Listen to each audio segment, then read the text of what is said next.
हाँ। तो ध्यान से सुनो, ठीक है। हेडिंग है the making of scientist. Scientist कैसे बनते हैं या उसके पीछे क्या क्या प्रोसेस रहती है। तो यहाँ लिखे गए Richard Ebright has received the Searle scholar award and the Seckering Plug Award for Biochemistry and Molecular Biology. It was his fascination for the butterfly that opened the world for the science world. तो ये जो Richard एब्राइट है, इसको ये सारे award मिले हैं। कौन कौन से? तो सीरियल स्कॉलर अवार्ड और शेरिंग प्लग अवार्ड। किस फील्ड में? तो बायोकेमिस्ट्री और मोलिकुलर बायोलॉजी में। और उसका बटरफ्लाई को लेकर के ही फैसिनेशन था, विच gave him award. So he was very fascinated about the butterfly that we will read in this chapter. तो इसको पढ़ने से पहले एक बार, या फिर चलो जब ज़रूरत पड़ेगी तभी मैं बता दूंगा। देखो, at the age of 22 a former scout of the year excited the scientific world with a new theory on how the cell works. तो कितने के एज में? 22 के एज में एक farmer scout of the year. Scout समझती होगी कि उस वो जो है एक वर्ल्ड के लिए नया साइंटिफिक थ्योरी लिखता है कि किसी पर हाउ सेल वर्क, सेल कैसे काम करता है, इसके ऊपर 22 की उम्र में एक थ्योरी लिखता है। स्काउट मतलब कुछ नहीं होता, जो बेसिकली आर्मी वगैरह के ट्रेनिंग लिए हुए रहते हैं, जिसको ये पता रहता है कि खुद का किस तरीके से, मतलब खुद को किस तरीके से प्रोटेक्ट करना है। स्काउट वगैरह सब का ट्रेनिंग होता है, हम लोगों में भी, तुम लोगों में भी हुआ होगा स्काउट वगैरह का ट्रेनिंग। तो 22 साल की उम्र में इस तरह का थ्योरी दे रहा है, साइंटिफिक थ्योरी दे रहा है कि सेल कैसे काम करता है। Richard H Ebright and his college roommate explain the theory in an article in his proceeding of the national academy of science. तो रिचर्ड एब्राइट और उसके कॉलेज साथी एक्सप्लेन किए हैं इस थ्योरी को एक आर्टिकल में, ठीक है। ये जर्नल है जिसमें कि छपा हुआ था। कौन सा? Proceeding of the national academy of science. इसको ध्यान रखना, कौन सा? Proceeding of the national academy of science. इसके जर्नल में, आर्टिकल में छपा था कि सेल कैसे काम करते हैं। रिचर्ड एच एब्राइट और उसके दोस्त ने लिखा था। It was the first time this important scientific journal had ever published the work of the college student. ये फर्स्ट टाइम था जब कोई एक साइंटिफिक जर्नल जो है किसी भी कॉलेज स्टूडेंट का कोई भी रिसर्च या साइंटिफिक चीज़ को पब्लिश करा हो। In sports that would be like making the biggest league at the age of 15 and hitting a home run your first time at the bat. तो स्पोर्ट्स में अगर इसको, मतलब ये चीज़ को कंपेयर किया गया इस सक्सेस को, कि अगर स्पोर्ट्स के नज़रिए से देखेंगे तो ये हो जाएगा कि बड़े लीग में कोई 15 साल में एक होम रन को अपने, मतलब उसको होम रन जो है फर्स्ट टाइम में ही लगा दिया है। ये बेसिकली होम रन क्या होता है? देखो, बास्केटबॉल में ये एक होता है, यहाँ पर दिया गया है। तो a home run in the game of baseball is when the batter score a run after running safely around all bases and back to the home plate without stopping। समझ लो कि यहाँ पर आसान भाषा में कि काफ़ी अच्छा जो है गेम में परफॉर्म कर लिया है, ठीक है। बेसबॉल में होम रन जो है फर्स्ट बैट में और कितने की उम्र में? 15 की उम्र में लगा दिया है, मतलब काफ़ी अच्छा परफॉर्मेंस दिखाया है। For Richard एब्राइट it was the first time in a long string of achievement in science and other field. तो रिचर्ड एब्राइट के लिए ये पहला था, फर्स्ट था कि वो इतना ज़्यादा अचीवमेंट इसको साइंस में और अदर्स फील्ड में मिला हो। And it started all with butterfly, और यह सब एक बटरफ्लाई के साथ स्टार्ट हुआ। तो देखेंगे, देखो, इसको पढ़ने से पहले समझना कि जो साइंटिस्ट होता है ना, वो साइंटिस्ट बनता कैसे है, आखिर उसका दिमाग किस तरीके से काम करता है, क्या वो हम लोगों से या नॉर्मल बच्चों से अलग होता है, ठीक है, वो किस तरीके से सोचता है, कैसा ज़िंदगी चलता है। तो वो बात है।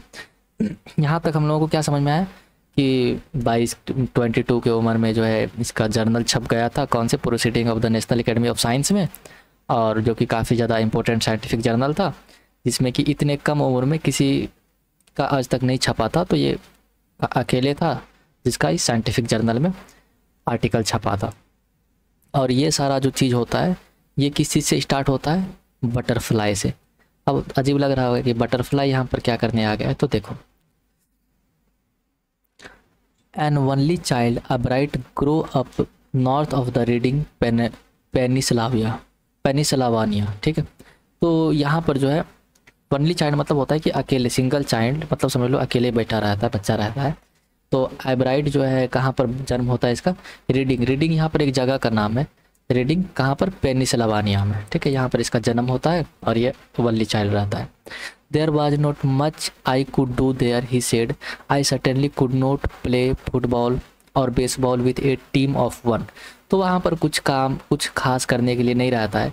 और आगे बोलता है कि क्योंकि वो अकेला था तो वो फुटबॉल और बेसबॉल भी he could not play, right. But there was one thing I could do, collect things. It is clear he cannot play football or baseball with the team of one, but what he could do, he can collect things when the person is alone. So for the entertainment purpose, what he can do, he can collect things, collect whatever he wanted. So he did the same. So he did, and did he ever, beginning in the kindergarten, a bright collected butterflies with the same determination that he marked all his activities. तो वो क्या किया कि जब वो ये काम शुरू कर दिया मनोरंजन के लिए, वो जब वो ये स्टार्ट कब किया बटरफ्लाई कलेक्ट करना, तो किंडरगार्टन से, मतलब केजी से ही, शुरुआत के ही क्लास से ये स्टार्ट कर दिया था। इब्राइट जो है बटरफ्लाई को उतना ही डिटर्मिनेशन से कलेक्ट करता था जितना कि वो और सारा एक्टिविटी करता था, जैसे स्कूल में पढ़ना हो गया, खाना हो गया। तो ही वॉज वेरी पैशनेट और determination about collecting butterflies.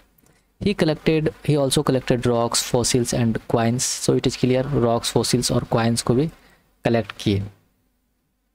He became an eager astronomer to sometime stargazing at night. तो वो कभी कभी एक एगर एस्ट्रोनॉमर बन जाते थे। एस्ट्रोनॉमर समझती हो कि जो आसमान, स्काई, गैलेक्सी, इन सब के बारे में स्टडी करते हैं, वहाँ पर गैलेक्सी वगैरह सब के बारे में जानते हैं। तो वो कभी कभी एगर मतलब होता है कि बेचैनी पूर्वक, जिसको कि काफ़ी डिस्पेरेट बोल सकती हो, क्योंकि वो कभी कभी पूरे रात भर जो है स्टार को गेजिंग मतलब होता है कि देखते रहना टेलीस्कोप वगैरह की मदद से। तो वो ऐसा क्या करते थे। मतलब अभी तक तो जो बचपन है वो सिंपल ही गुजर रहा है, समझ रही होगी कि एलोन था, अकेला था, तो वो मनोरंजन के लिए he started collecting things. And what was the most appropriate things for him collecting, that was butterfly. From the first he had driving curiosity along with a bright mind. तो फर्स्ट से ही, मतलब पहली कक्षा से ही उसके पास एक ड्राइविंग क्यूरियोसिटी थी। Driving curiosity मतलब कि एक क्यूरियोसिटी थी जो कि काफ़ी ज़्यादा थी, ठीक है। ड्राइविंग क्यूरियोसिटी थी मतलब हर चीज़ को जानने के पीछे इसका क्यूरियोसिटी था, कि कहीं पर भी जा रहा है, कुछ हो रहा है, क्यों हो रहा है, कैसे हो रहा है ना। तो काफ़ी ज़्यादा, देखो ये बात बहुत ज़रूरी है, हम लोगों के अंदर से भी क्यूरियोसिटी ख़त्म नहीं होनी चाहिए। कुछ भी हो रही है तो कैसे हो रही है, क्यों हो रही है ना, कहाँ से इसका स्टार्ट हुआ। तो that was the basic things that a person और ह्यूमन नीड्स। तो हम लोगों को चाहिए कि अपने अंदर से क्यूरियस जो माइंड रहता है ना, हर चीज़ को जानने का, कैसे हुआ, क्यों हुआ, तो ये था। तो हम लोगों में भी है ना, होना भी चाहिए। तो he had a very driving curiosity with a bright mind. Bright mind मतलब ठीक ठाक था, दिमाग जो है अच्छा था, पढ़ने में ठीक था। He also had a mother who encouraged his interest in learning. तो उसकी माता जी भी जो है उसका लर्निंग में इंटरेस्ट काफ़ी ज़्यादा इनकरेज करती थी, ठीक है, वो हमेशा बढ़ावा देती थी। She took him on trips, bought him telescopes, microscopes, cameras, mounting materials and other equipment and helped him in many other ways. तो देखो वो जो है क्योंकि अकेले था तो ये कभी कभी इसको ट्रिप्स पर ले जाती थी, और इंसान जो है ट्रिप से बहुत ज़्यादा चीज़ सीखता है ना। तो सबको ट्रिप में जाना ही चाहिए कहीं ना कहीं। उसको टेलीस्कोप खरीद करके देती थी, माइक्रोस्कोप खरीद करके देती थी, कैमरा और भी जो माउंटिंग मटेरियल्स है या अदर इक्विपमेंट है वो सब इसको खरीद करके देती थी, जो कि इसका काफ़ी तरीके से मददगार साबित हुआ। I was his only companion until he started school, his mother said. तो उसकी माता जी बोलती है कि मैं उसका अकेला साथी था जब तक वो स्कूल जाना शुरू नहीं किया उससे। After that I would bring home friend for him, उसके बाद मैंने उसके लिए कुछ कुछ दोस्त जो है घर पर बुलाने लगे कि कुछ आए दोस्त रहे साथ में तो अच्छा रहेगा। But at night we just did things together. Richie was my whole life after his father died when Richie was in 3rd grade. तो रिची जो है, रिची इसी का शॉर्ट नाम लिखा गया, जो रिचार्ड इब्राइट है, ठीक है, वो ज़्यादा ऊपर नहीं जाएंगे, तो इसका शॉर्ट नेम है रिची। तो ये अकेला मेरा मतलब पूरे साथ ज़िंदगी भर रहा, क्योंकि जो इसके पिताजी थे वो 3rd ग्रेड में जब रिची था तो तभी डेथ हो गया था उनका, ठीक है। 3rd ग्रेड में जब था रिचार्ड इब्राइट, तो तभी उसके फादर का डेथ हो गया था, तो ये अकेले थे इनके साथ। She and her son spend almost every evening at the dining room table.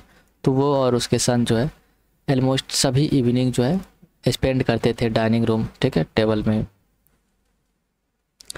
If he did not have things to do I found work for him, not physical work but learning things, his mother said I liked it, he wanted to learn. तो जब कोई भी काम करने को नहीं होता था तो मैं जो है उसके लिए कोई काम ढूंढती थी ताकि वो कुछ करे। काम ढूंढने का मतलब फिजिकल वर्क नहीं है, वो कुछ दूसरा चीज़ सीखना हो गया, क्योंकि उसको मुझे पसंद था काम ढूंढना और उसको सीखना पसंद था, वो हर चीज़ सीखना चाहता था, तो मैं उसके लिए नई नई चीज़ें ढूंढती रहती थी।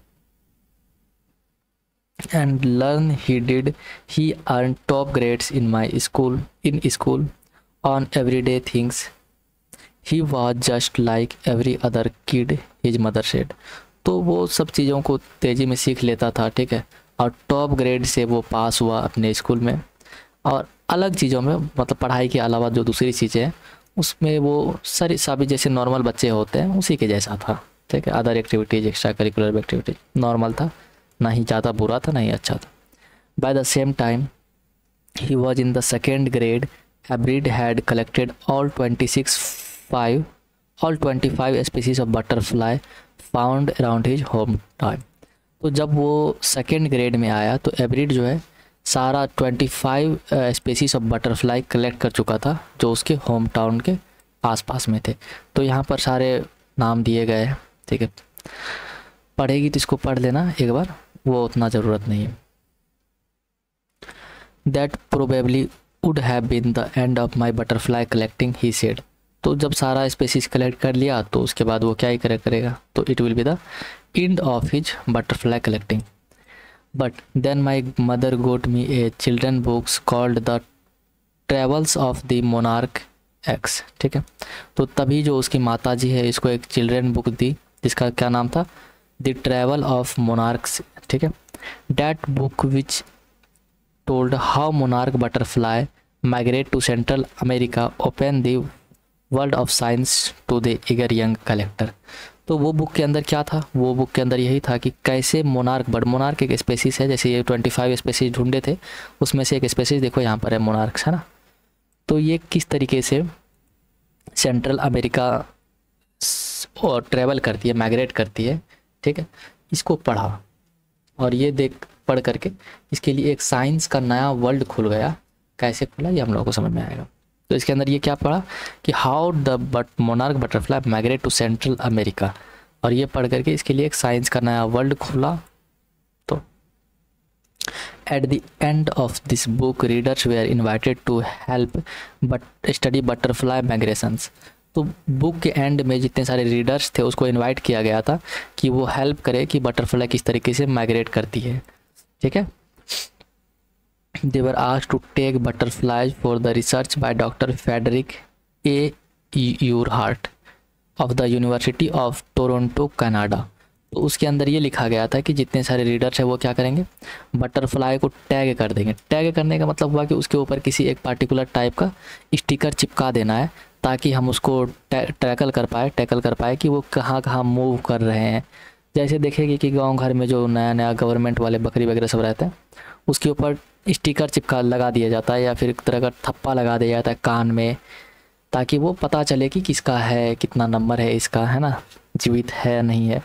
तो उसी तरीके से टैग लगाना था बटरफ्लाई पर ताकि हम उसको ट्रैकल कर पाए कि कहाँ कहाँ जा रहा है, कैसा उसका मूवमेंट है, किस तरीके से माइग्रेट कर रहा है, राइट। ये किसके द्वारा किया गया था? तो जो रिसर्च कर रहे थे, कौन कर रहे थे? डॉक्टर फ्रेडरिक, ठीक है, ए यू हार्ट, ये पूरा नाम है उनका, जो कि यूनिवर्सिटी ऑफ टोरंटो कनाडा के प्रोफेसर थे। Ebright's mother wrote to doctor Urquhart and soon Ebright was attaching light adhesive tags to the wings of monarch. तो जो इसकी माता जी है एब्राइट की, वो लेटर लिखती है डॉक्टर यूर हार्ट को, और फिर तुरंत ही जो एब्राइट रहता है वो अटैच करने लगता है टैग्स, लाइट एडहेसिव टैग्स, किस पर? मोनार्क पर। मोनार्क क्या है, समझ में आया होगा कि बटरफ्लाई का एक स्पेसीज है, right. Anyone who found a tagged butterfly was asked to send the tag to doctor Urquhart. और किसी को भी जो टैग्ड बटरफ्लाई मिलता था तो वो उसको बोला जाता था कि आप उसको डॉक्टर यूहार्ट को भेज दीजिए ताकि वो उसके ऊपर रिसर्च करें। The butterfly collecting season around the reading last 6 week in the late summer. तो जो बटरफ्लाई कलेक्टिंग सीजन रहता है, मतलब बटरफ्लाई हमेशा ही माइग्रेट नहीं करता है, वो जो है समर लास्ट 6 वीक्स जो है, और वो भी लेट समर में वो ट्रैवल करता है। तो उसमें ये ख़त्म हो गया इसका काम, समझ में आया? Okay good. If you are going to chase them one by one you won't catch very many. अगर हम लोग उसको, या फिर तुम एक एक करके चेज करोगे, एक एक करके कैच करोगे, तो तुम बहुत सारे कैच नहीं कर पाओगे, है ना। सो the next step for Ebright was, क्योंकि बहुत समय लगते हैं और समझ ही रही हो कि वो बस लेट समर में लास्ट 6 वीक के लिए ही दिखते हैं, ठीक है। उसके बाद वो सीज़न बटरफ्लाई वाला ख़त्म हो जाता है। तो हम लोगों को भी बटरफ्लाई हमेशा नहीं दिखते हैं, एक पार्टिकुलर सीजन में ही दिखते हैं। तो so the next step for Ebright was to raise a flock of butterfly. तो अगला स्टेप यही था, ताकि ज़्यादा और स्टडी कर पाए तो खुद ही जो बटरफ्लाई रहता है उसको रेज करे, उसको उगाए। बेसिकली उसका फार्मिंग के बारे में सोच रहा है कि उसको किस तरीके से हम लोग अब रेज कर सकते हैं। He would catch a female monarch, take her eggs and raise them in a basement through their life cycle from egg to caterpillar to pupa to adult butterfly. तो वो क्या करने लगा कि जो फीमेल मोनार्क है उनको पकड़ने लगा और उनके अंडों को रखने लगा, और उसको जो है एक बेसमेंट समझती होगी कि जो जगह रहता है नीचे वाला जगह, जो कि बेसिकली अर्थ के भी नीचे रहता है नीचे वाला, तो उसमें जो है ये काम करने लगा क्या, तो इसके अंदर फ्लॉक ऑफ बटरफ्लाई को रेज करने लगा। तो उसके अंदर जो फीमेल मोनार्क रहती थी उसको एग लेता था, और उसके अंदर जो है बटरफ्लाई का लाइफ साइकिल पढ़ी भी होगी कि सबसे पहले एग से कैटरपिलर बनता है, उससे प्यूपा बनता है, फिर फाइनली एडल्ट बटरफ्लाई बनता है। तो ये सारे स्टेज से गुजारने के बाद बटरफ्लाई मिलता है। तो ये यही काम करने लगा, है ना। Then he would take the butterfly wings and let them go. फिर उसके बाद जब वो बटरफ्लाई एडल्ट बटरफ्लाई बन जाता था तो वो उसके ऊपर टैग कर देता था उसके विंग्स के ऊपर, और फिर उसको जाने देता था। For several years, his basement was home to thousands of monarchs in different stage of development. तो कुछ साल के बाद जो इसके बेसमेंट थे ये घर बन चुके थे हज़ारों मोनार्क के अलग अलग स्टेजेज में। कोई अभी प्यूपा था, कोई अभी कैटरपिलर था, कोई एडल्ट बटरफ्लाई बन चुका था। तो पूरे जो है इसका बेसमेंट बटरफ्लाइज का घर बन चुके थे। यहाँ पर दिए गए number and the kind of butterfly and collected in 6 weeks. तो 6 हफ्ते जो सप्ते होते हैं उसके अंदर कौन कौन से बटरफ्लाई कितना रहते हैं ये बताए गए। Eventually I began to lose interest in tagging butterfly. तो धीरे धीरे मैंने इंटरेस्ट खोने लगा, क्योंकि एक ही काम करते करते होता है रिपीटेशन में। कोई भी काम करो, तुमको कितना भी इंटरेस्ट हो, समझ लो रसगुल्ला तुमको काफ़ी ज़्यादा पसंद है, तो खाते खाते एक समय के बाद जो है काफ़ी ज़्यादा खाने के बाद उसमें इंटरेस्ट जो है लूज कर दिया हो जाता है। तो it is tedious and there not much feedback. Tedious मतलब होता है रिपीटेटिव एंड बोरिंग। तो वो काफ़ी ज़्यादा टेडियस था और कुछ खास फीडबैक नहीं मिल रहा था, काफ़ी ज़्यादा लंबा वर्क भी है ना। एब्राइट सेड, एब्राइट बोला काफ़ी ज़्यादा टेडियस था और कुछ खास फीडबैक नहीं मिल रहा था। तो कभी कभी क्वेश्चन पूछ देते हैं कि क्यों एब्राइट इंटरेस्ट लूज किया इन कलेक्टिंग बटरफ्लाई। आवाज़ सही से आ रही है ना? Okay. In all the time I did not eat, he laughed. Only 2 butterfly I had tagged were recaptured and they were not more than 75 miles from where I lived. तो आगे बोलता है कि जितने सारे बटरफ्लाई मैंने टैग किए थे उसमें से सिर्फ 2 बटरफ्लाई को ही रिकैप्चर किया जा सका, मतलब वापस पकड़ा जा सका, और वो भी 75 माइल्स के अंदर ही, जहाँ पर ये रहते थे उसके अंदर ही वो पकड़ा गया। तो कैसे इतना ही कम दूरी में पकड़ा गया? तो वो बोला कि कुछ खास काम नहीं आए।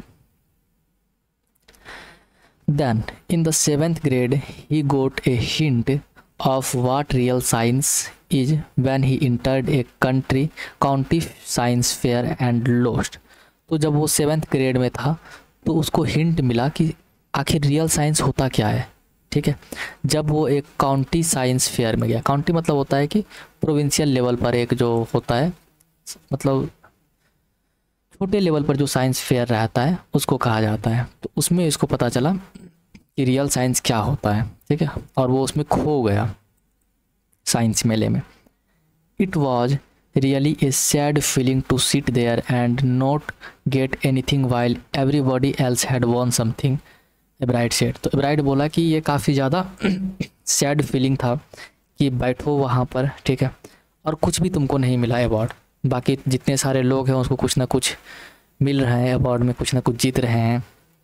ठीक है।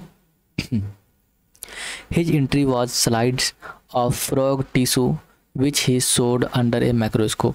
और ये उसके अंदर क्या लेकर के गया था साइंस फेयर में? तो ये फ्रॉग का जो है, फ्रॉग टिश्यू का स्लाइड्स बना करके ले गया था, जो कि वो माइक्रोस्कोप के अंदर सबको दिखा रहा था जितने सारे लोग आए थे। तो यहाँ पर ये भी ले गया था लेकिन इसको कुछ नहीं मिला। बाकी सारे लोग जो है कुछ कुछ जीत रहे थे अवार्ड के रूप में। He realised the winner had tried to do real experiment not simply make neat display.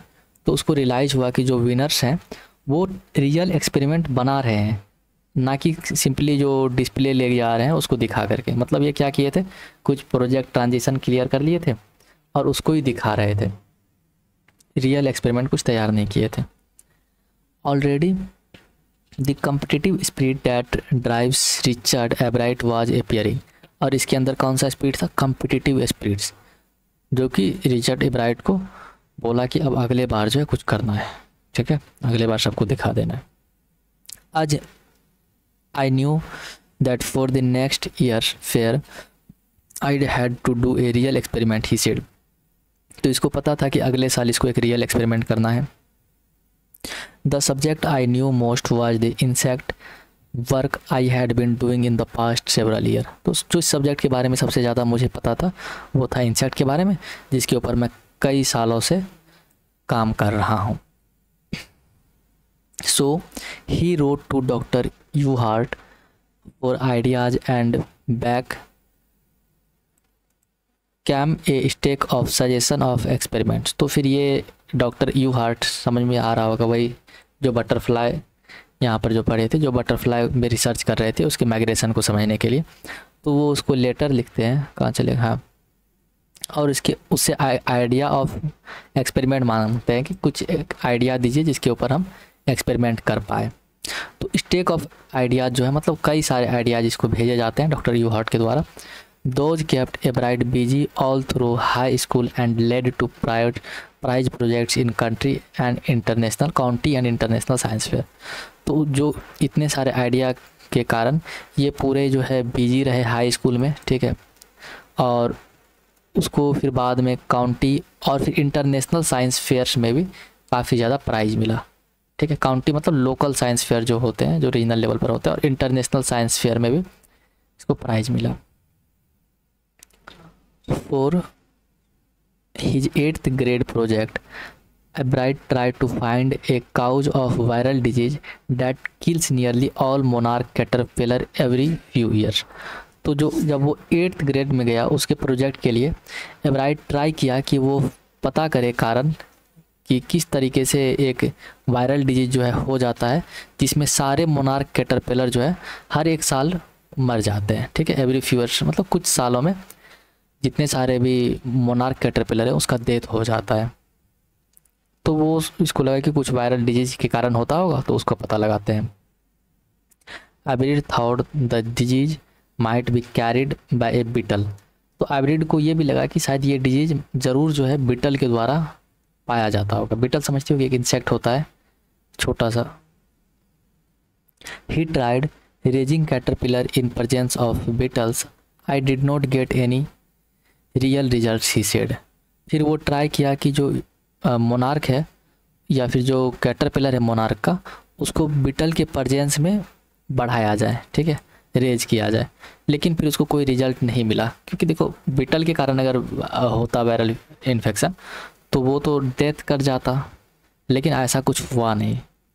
But I went ahead and showed that I had tried the experiment, this time I वोन। लेकिन फिर मैं एक step आगे गया और मैंने सब शो किया कि मैंने ये एक्सपेरिमेंट ट्राई किया, ठीक है, तो उसके लिए भी मुझे प्राइज़ मिला। तो साइंस तो यही होता है कि एक्सपेरिमेंट करो, जो गलत हुआ उसमें भी तो तुमको समझ में आया कि ये नहीं होता है ऐसा। नहीं तो लोग तो पहले मानते आ रहे थे कि बीटल के ही कारण होता है, तो इस समय भी ये जीत गया। The next year his science fair project was testing the theory that viceroy butterfly copy monarch. अगले साल इसका साइंस प्रोजेक्ट क्या था कि ये एक थ्योरी को टेस्ट कर रहे थे कि क्या वायसराय बटरफ्लाई जो है मोनार्क को कॉपी करते हैं। वायसराय बटरफ्लाई भी एक बटरफ्लाई ही है, बटरफ्लाई का स्पेसीज ही है। तो ये इस थ्योरी को टेस्ट कर रहे थे। The theory was that viceroy look like monarch because monarch don't taste good to birds, viceroy on the other hand do taste good to birds. तो थ्योरी ये था कि जो वायसराय है ये मोनार्क को कॉपी करते हैं। क्यों? क्योंकि मोनार्क जो है बर्ड्स को अच्छा खाने में नहीं लगता है, ठीक है, वो अच्छे टेस्ट नहीं लगते हैं बर्ड्स को खाने में। और दूसरी तरफ जो वायसराय है वो बर्ड्स को अच्छे टेस्ट लगते हैं, ठीक है। तो क्या होता है, बर्ड्स बार बार वायसराय को खा जाता है। तो इसलिए वायसराय जो है मोनार्क के जैसा दिखने का कोशिश करता है कि जब बर्ड्स हमको देखे तो उनको क्या लगे कि ये मोनार्क है, तो इसलिए इसको नहीं खाना है। समझ रहे हो कि ये अजीब सा थ्योरी है, यहाँ पर बनाया भी गया है, ठीक है, पिक्चर में देख सकते हो। So the more they like to be monarch they less likely they are to become the birds dinner. तो वही बात है, वो जितना मोनार्क के जैसा दिखेंगे तो बर्ड्स उसको उतना ही चांस है कि नहीं खाएगा, क्योंकि मोनार्क जो है इसको पसंद नहीं है उसका taste. Ebright project was to see whether in fact the bird would eat monarch. He found that a starling would not eat ordinary bird food. It would eat all the monarch it could get. Hybrid said later the research by the other people showed that Viceroy probably do copy the monarch. This project was placed in the first in zoology division and the third overall in the county science fair. तो देखो hybrid जो है इसी को check करने के लिए बनाया था कि क्या ऐसा होता है। तो ऐसा पता चला कि ऐसा कुछ नहीं होता है, ठीक है। उसको मिला ये कि जो स्टारलिंग है, स्टारलिंग एक बर्ड है, ठीक है। He found that starling would not eat ordinary bird food. तो उसको क्या दिखा कि जो स्टारलिंग है वो ऑर्डिनरी बर्ड फूड को नहीं खाते हैं। मतलब वो जो है जो बर्ड जो नॉर्मल बर्ड खाते हैं वो ये नहीं खाते हैं, ठीक है। It would all the monarch it could get. ये जो है जितने सारे मोनार्क इसको मिल रहे हैं वो सारे ही खा जा रहे हैं। मतलब नहीं समझी थ्योरी क्या था कि बर्ड जो है मोनार्क को नहीं खाएंगे क्योंकि उसको टेस्ट अच्छा नहीं लगता है। लेकिन यहाँ पर जो ये बर्ड है स्टारलिंग वो क्या कर रहा है, सारा ही मोनार्क को भी खा जा रहा है। तो इससे इसका थ्योरी जो था गलत हो गया कि जो वायसराय है वो कॉपी कर रहा है, क्योंकि तो वायसराय को ही खा जा रहा है। लेकिन बाद में जो रिसर्च हुआ उससे ये पता चला कि जो स्टेटमेंट था वो सही था कि जो वायसराय हैं वो शायद कॉपी करते हैं मोनार्क के। समझ में आया, ज़्यादा कॉम्प्लिकेटेड हो रहा है। फिर ये प्रोजेक्ट को जूलॉजी डिवीज़न में रख दिया गया, जो कि overall and third overall in the county science fair, और इसको थर्ड प्राइज मिला काउंटी साइंस फेयर में। In his second year in the high school Richard hybrid began the research that led to discovery of an unknown insect hormone। तो जब ये second year पहुंचा high school में, ठीक है, जब ये सेकेंड ईयर हाई स्कूल में पहुंचा तो ये क्या किया, एक रिसर्च पर काम करने लगा, जिसका काम क्या था कि ये पता लगाए कि इंसेक्ट के अंदर कौन सा हार्मोन होता है, ठीक है। तो फिर स्टेज को देखो। In second year in high school Richard hybrid began the research that led to his discovery of an unknown insect hormone. मतलब ये बोलना चाह रहा है कि जब ये सेकेंड ईयर पहुंचा हाई स्कूल में तो ये रिसर्च किया जिसके अंदर इसको क्या मिला कि ये अननोन इंसेक्ट हार्मोन के बारे में पता लगाया, जो कि पहले नहीं पता था किसी को।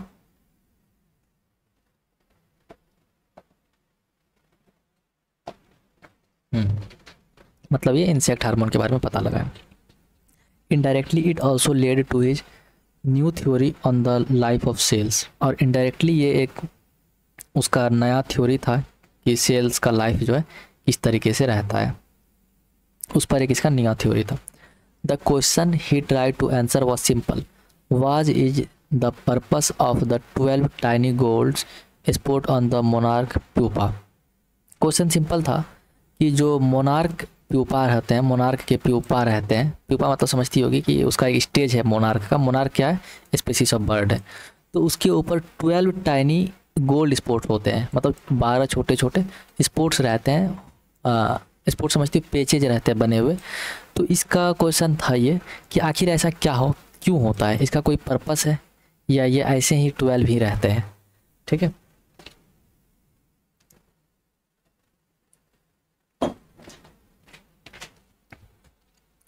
everyone assumed that the sports were just ornamental, a bright shade। सब कोई पहले से मान करके चलता था कि जो स्पोर्ट्स है, ठीक है, वो बस ऑर्नामेंटल है, मतलब सजावटी के लिए है, ऐसा एब्राइट बोलता है।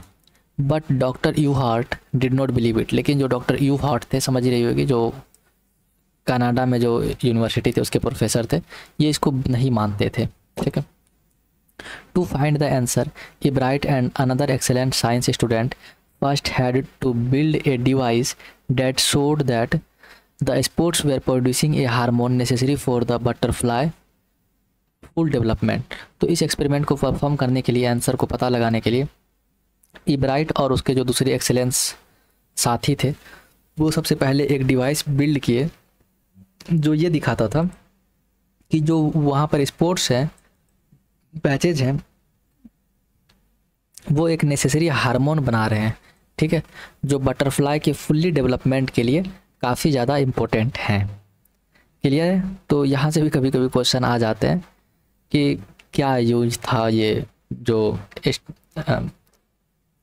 पैचेज हैं या फिर जो भी जो मार्क है, इसका क्या यूज है। जो स्पोर्ट्स हैं तो उसका क्या यूज है। तो समझ में आ गया होगा कि वो एक हार्मोन्स होते हैं, प्रोड्यूस करते हैं, जो कि बटरफ्लाई के फुल डेवलपमेंट के लिए काफ़ी ज़्यादा इम्पोर्टेंट है।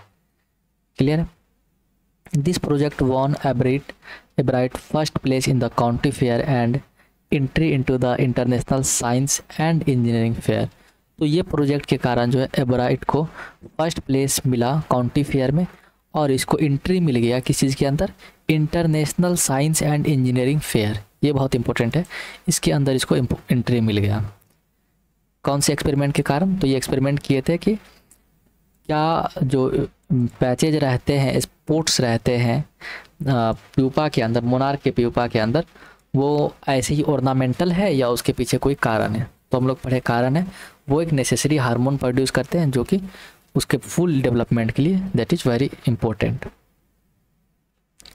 There he won 3rd place for zoology, और वहाँ पर भी जो international science and engineering fair में इसको मिला था, वहाँ पर इसको 3rd प्लेस मिला जूलॉजी डिपार्टमेंट में।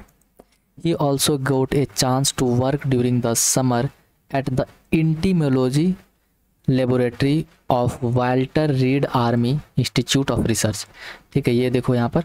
इसके बाद इसको जब ये समर था, ठीक है, समर में इसको एक चांस मिला कि ये इंटोमोलॉजी लेबोरेटरी, मतलब जो कि बेसिकली इंसेक्ट वगैरह सब के बारे में स्टडी किया जाता है, उसको इंटोमोलॉजी कहा जाता है। तो इंटोमोलॉजी लेबोरेटरी में काम करे कौन से इंस्टीट्यूट के अंदर? Walter Reed army institute of research. ठीक है, इसके अंदर ये इंटोमोलॉजी लेबोरेटरी के अंदर काम करे, इसको मौका मिला। As a high school junior, Richard Ebright continued his advance experiment on the monarch pupa.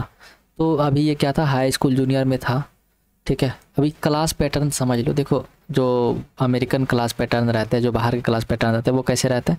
सबसे पहले किंडरगार्टन, फिर 1 to 12 रहते हैं। ठीक है, और यहाँ पर जो है 6th, 7th और 8th को मिडिल स्कूल कहा जाता है, उससे पहले एलिमेंट्री स्कूल कहा जाता है। ठीक है, 5th के बाद जो 8th तक रहते हैं उसको कौन सा कहा जाएगा? Middle school. बाकी 9 से लेकर के 12 तक को हाई स्कूल कहा जाता है, ठीक है। और उसके अंदर भी 11th को हाई स्कूल जूनियर और 12th को हाई स्कूल सीनियर। ध्यान से सुनना, ठीक है। 11th को क्या कहा जाएगा, हाई स्कूल जूनियर, और 12th को हाई स्कूल सीनियर। और जब कॉलेज के अंदर आते हैं तो फर्स्ट ईयर को कहा जाता है फ्रेशमैन ईयर, सेकेंड ईयर को सोफोमोर ईयर, और थर्ड ईयर को जूनियर ईयर, और फोर्थ ईयर को सीनियर ईयर। तो ध्यान रखना थोड़ा सा, और इसको हम लोग आगे फिर जब आएगा तो फिर मैं बता दूंगा। तो जब ये सीनियर ईयर में आते हैं, सीनियर ईयर मतलब समझ गई होगी, he went to a further step further, वो अब एक स्टेप और आगे जाते हैं। He grew a cell from a monarch wing in a culture and showed that the cell would divide and develop into a normal butterfly wing scales only if they were fed the hormone from the gold spots। तो देखो अब यहाँ पर ये क्या करते हैं, ये मोनार्क विंग को कल्चर में बनाते हैं। कल्चर मतलब होता है कि एक मतलब समझ सकते हो आर्टिफिशियल मीडियम में बनाया जाता है, जिसके अंदर ये दिखाते हैं कि सेल जो है तभी डिवाइड करेगा और एक नॉर्मल बटरफ्लाई विंग में बदलेगा जब उसको उस जो गोल्ड स्पॉट्स थे उसके हार्मोन इसको मिलेंगे, ठीक है। उस गोल्ड स्पॉट्स के हार्मोन जब तक इसको फैड नहीं कराया जाएगा, जब तक नहीं दिया जाएगा, तब तक ये विंग जो है नॉर्मल विंग्स में कन्वर्ट नहीं होंगे।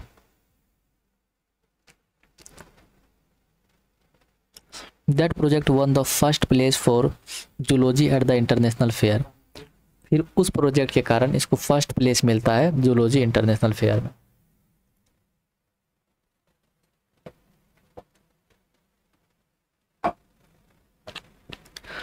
He spent the summer after the graduation doing further work at the Army Laboratory and the Laboratory of the US Department of Agriculture। उसके बाद वो समर जो है स्पेंड करता है ग्रेजुएशन के बाद, क्या काम करने में, तो वो काम करता है आर्मी लेबोरेटरी में, ठीक है, and the laboratory of the US department of agriculture. और ये लेबोरेटरी है यूएस डिपार्टमेंट ऑफ एग्रीकल्चर, इसके अंदर वो फर्दर काम करता है। The following summer after his freshman year at Harvard University, Ebright went back to the laboratory of department of agriculture and he did more work on the hormone from the gold spots. तो जब ये अगले summer में, ठीक है, जब उसके freshman year ख़त्म हो जाते हैं, फ्रेशमैन ईयर मतलब समझिए कॉलेज का फर्स्ट ईयर, कहाँ पर, हार्वर्ड यूनिवर्सिटी, नाम सुनी होगी, काफ़ी ज़्यादा फेमस और अच्छा यूनिवर्सिटी, रेपुटेड यूनिवर्सिटी है। तो यहाँ पर ये कंप्लीट करने के बाद फिर से जो एब्राइट हैं वो वापस जाते हैं कहाँ पर, laboratory of the department of agriculture. और यहाँ पर वो उस चीज़ के बारे में और रिसर्च करते हैं, किस चीज़ के बारे में, hormone from the gold spots, जो गोल्ड स्पॉट्स से इनको हार्मोन मिले थे, इसके बारे में और रिसर्च करते हैं। Using the laboratory sophisticated instrument, he was able to identify the hormone's chemical structure.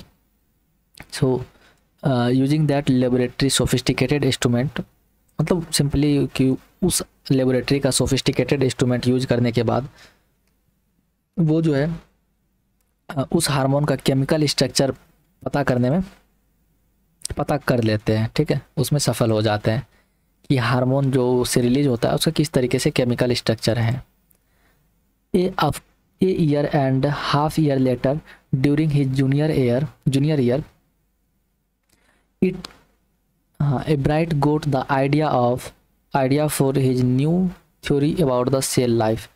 तो एक साल के बाद या एक और आधा साल के बाद जब वो जूनियर ईयर में थे, जूनियर ईयर मतलब कॉलेज के थर्ड ईयर, तो उसके दिमाग में एक आइडिया आता है किस चीज़ के बारे में, new theory about the cell life के बारे में, एक न्यू थ्योरी के बारे में आइडिया इसको आता है। It came while he was looking at x ray photos of the chemical structure of hormone.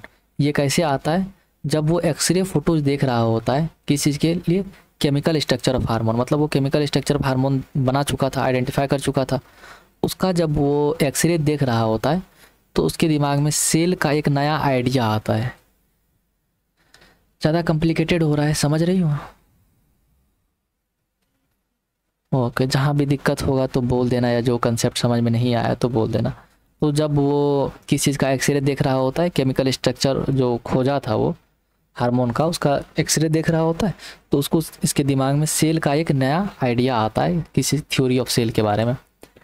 When he saw these photos, Bright did not shout Eureka or even I have got it, but he believed that along with his findings about insects hormones, the photos gave him the answer to one's biology puzzle, how the cell can read the blueprints of its DNA।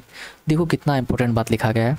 जब वो photo देख रहा था, ठीक है, तो वो ये नहीं चिल्लाता यूरेका यूरेका। यूरेका मतलब कि आई हैव अचीव्ड समथिंग, जैसे कोई कुछ अचीव कर लेता है तो यूरेका यूरेका चिल्लाता है कि मुझे बहुत इंपॉर्टेंट चीज़ मिल चुका है, मैं जीत चुका हूँ, है ना। तो ये नहीं सॉर्ट आउट करता है कि I am successful, I am finding the new theory. वो नॉर्मली सोचता है इसके बारे में और उसको बिलीव हो जाता है कि उसके साथ साथ जो है ये चीज़ के बारे में पता चलता है कि इंसेक्ट का हार्मोन के कारण ये फ़ोटो जो है उसको ये आंसर दे दिया बायोलॉजी का एक बहुत इंपॉर्टेंट पजल के बारे में। और वो बहुत इंपॉर्टेंट पजल क्या था कि सेल जो है अपने ब्लूप्रिंट्स का, मतलब सेल जो है ब्लूप्रिंट के डीएनए को कैसे पढ़ पाता है। देखो हम लोग के अंदर सेल है, ठीक है, और हम लोगों का जो हेरिडेटरी काम करता है, जैसे मतलब फादर से कौन सा इन्फॉर्मेशन बेबी में जाएगा, ऑफ स्प्रिंग में जाएगा, मदर से कौन सा इन्फॉर्मेशन ऑफ स्प्रिंग में जाएगा, है ना, किसके कौन से ट्रेड, किसके कौन से कैरेक्टर सन में जाएंगे, ये सब कौन डिसाइड करता है? ये सब डिसाइड करता है डीएनए, ठीक है। डीएनए किसके अंदर रहता है? न्यूक्लियस के अंदर। और डीएनए के अंदर रहता है, पढ़ी होगी क्रोमोजोम्स वगैरह सब के बारे में, ठीक है। तो ये जो है डिसाइड करता है और डीएनए के ही अंदर इन्फॉर्मेशन रहता है छिपा हुआ कि कौन सा इन्फॉर्मेशन है, कौन सा ट्रेड है जो मदर से है, कौन सा ट्रेड है जो फादर से है। कितना अजीब सा बात है कि वो डीएनए तो चला गया बेबी ऑफस्प्रिंग में, लेकिन फिर वो डीएनए को सेल कैसे पढ़ पाता है कि हमको ये इन्फॉर्मेशन फादर से लेना है, ये इन्फॉर्मेशन मदर से लेना है। इसके बारे में हम लोग और पढ़ेंगे जब बायोलॉजी में पढ़ेंगे, ठीक है, इवोल्यूशन के बारे में, थ्योरी ऑफ इवोल्यूशन के बारे में पढ़ेंगे, तो काफ़ी डिटेल से दिया गया है।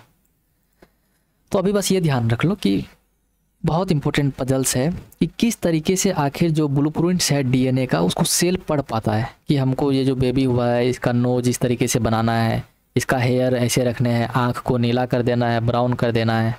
तो ये सब तो सेल ही डिसाइड करता है। तो DNA is the substance in the nucleus of the cell that control heredity. तो वो बात हम बता ही दिए, डीएनए एक सब्सटेंस है न्यूक्लियस में जो हेरिडिटी को कंट्रोल करता है। It determine the form and the function of the cell. ये जो है सेल का किस तरीके से आकार होगा और उसका क्या काम होगा ये सब डिटरमाइन करता है। दस DNA is the blueprint for life. इसलिए डीएनए जो है लाइफ के लिए ब्लूप्रिंट्स है।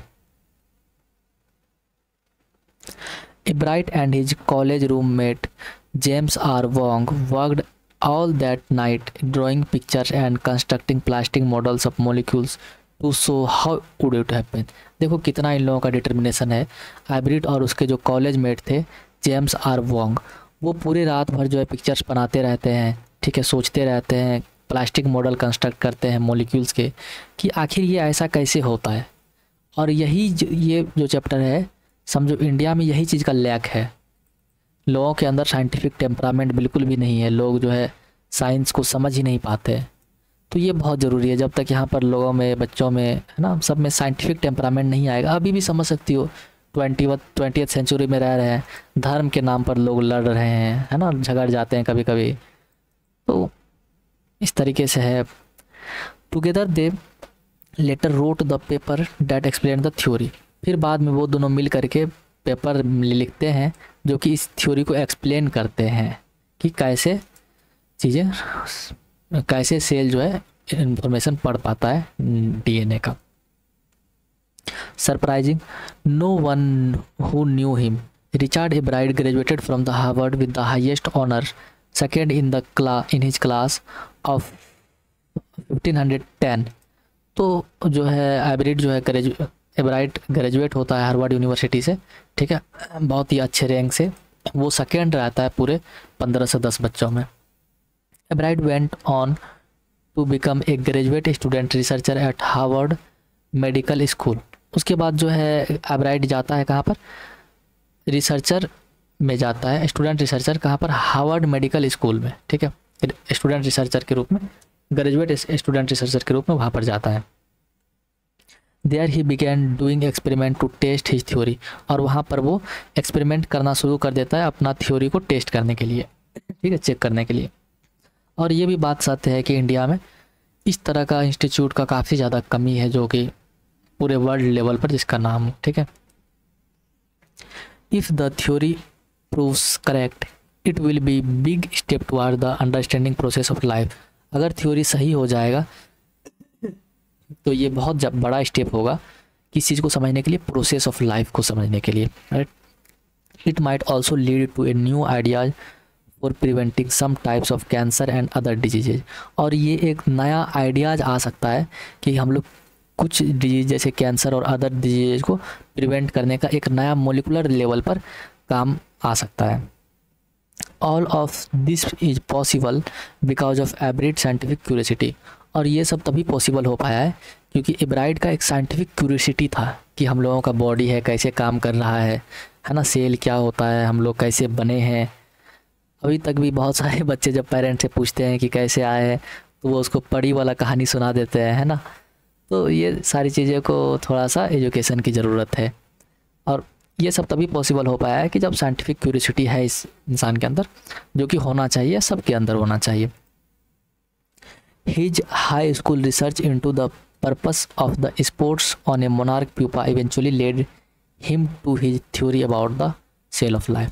और उसका जो हाई स्कूल रिसर्च था, ठीक है, जिसके अंदर कि वो जानना चाह रहा था कि क्या पर्पस है जो मोनार्क में स्पोर्ट्स है, गोल्डन स्पोर्ट्स है, याद होगा मोनार्क प्यूपा के ऊपर, वो उसको इवेंचुअली एक नया सेल लाइफ के थ्योरी पर लेते आया है।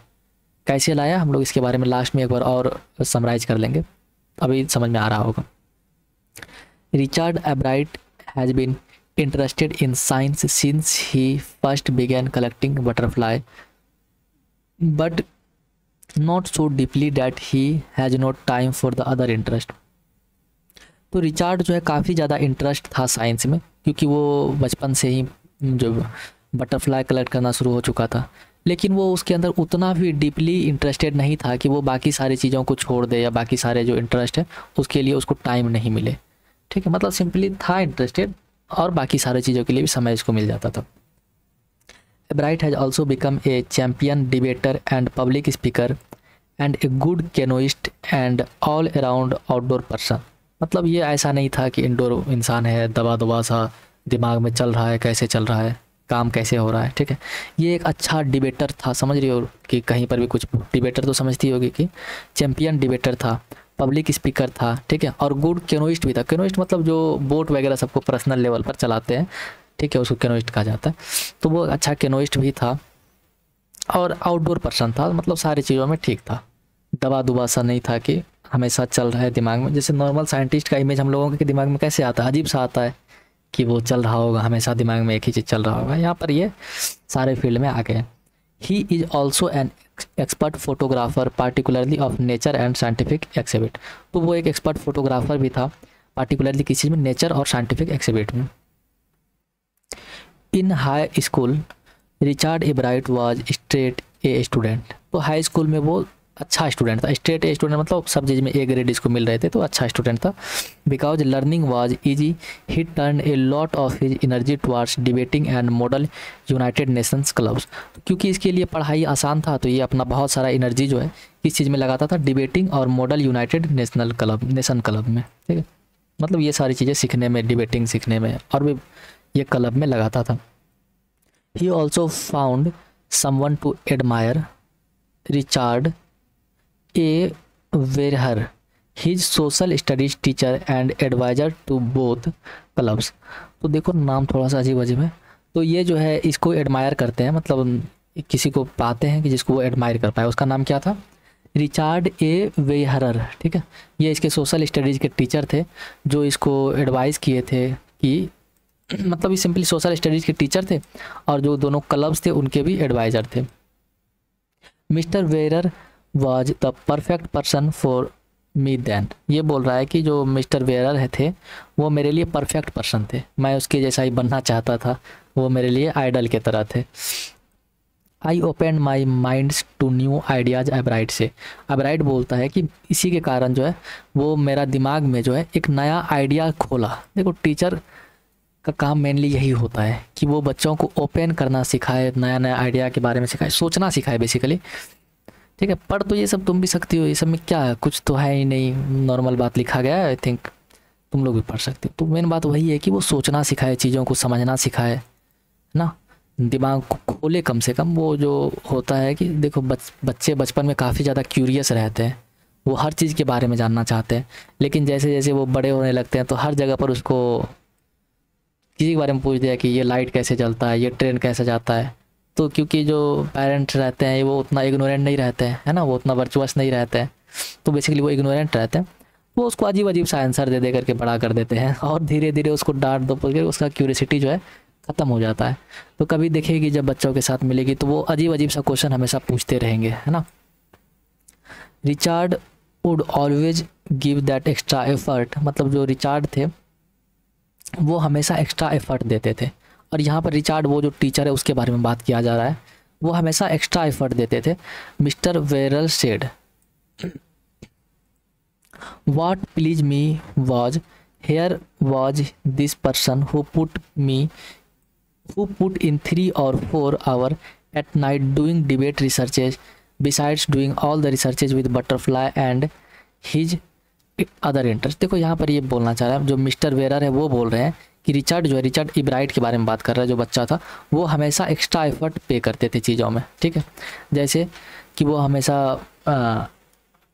3 या 4 घंटे डिबेट रिसर्च करने के बाद भी, ठीक है, वो बटरफ्लाई के साथ अपना इंटरेस्ट शो करता था, और भी कोई भी काम जो उसको करना रहता था वो हमेशा उसको एक एक्स्ट्रा एफर्ट के साथ करता था।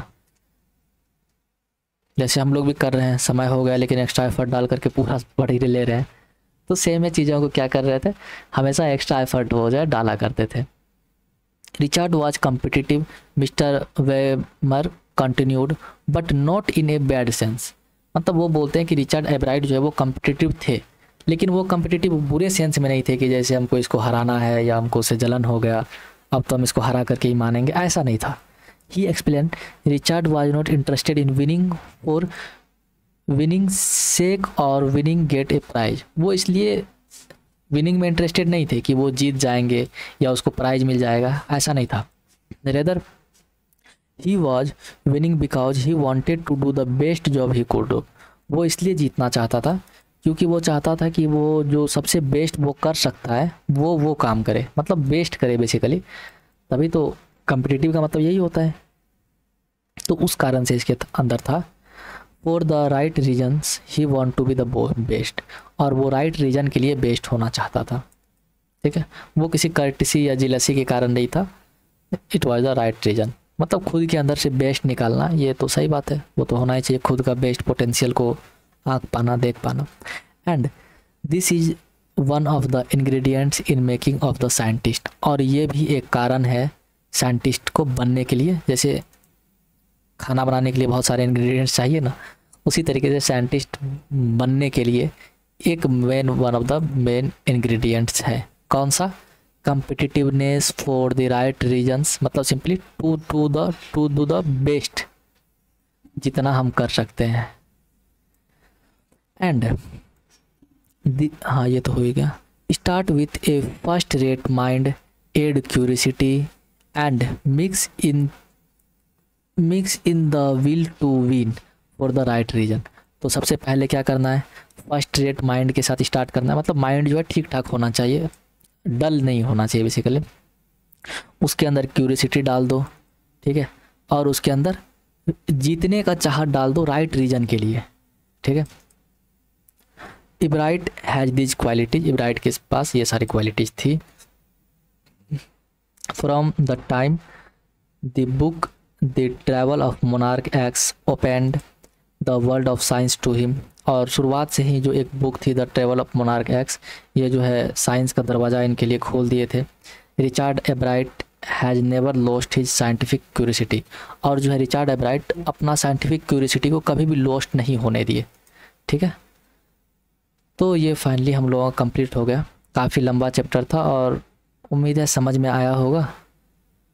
ठीक है, बाकी हाँ कुछ डाउट रह गया तो बोलो। और इसके अंदर बहुत इंपॉर्टेंट लेसन छिपी हुई है कि जैसे देखो कुछ लोग होते हैं वो क्या बोलेंगे, गुरुवार है ये नहीं खाएंगे वो नहीं, मतलब ठीक है वो उसका आस्था है या वो मान रहे हैं तो अलग बात है, लेकिन उसके पीछे कारण समझना बहुत ज़रूरी है। और हम लोग बहुत सारी चीज़ों को ऐसे मानते आ रहे हैं, है ना, क्योंकि वो चला आ रहा है तो हम भी मानेंगे।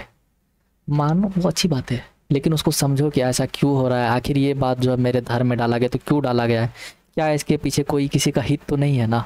जैसे से देखो सती प्रथा चले आ रहे थे तो लोग मानते आ रहे थे भाई चल रहा है क्योंकि धर्म में लिखा गया है, लेकिन कुछ लोग उस पर क्वेश्चन किए तभी ना वो ख़त्म हो पाया कि नहीं ये किसी के हित में। उसी तरीके से अनटचेबिलिटी था, और अभी के समय में बहुत सारा चीज़ें हैं, है ना। तो चीज़ों को क्वेश्चन करने का ज़रूरत है और हमेशा दब करके नहीं रहने का ज़रूरत है ना। चीज़ों को पढ़ने का ज़रूरत है, समझने का ज़रूरत है। और चलो यहीं तक आज रहने देते हैं, बाकी कोई डाउट हो तो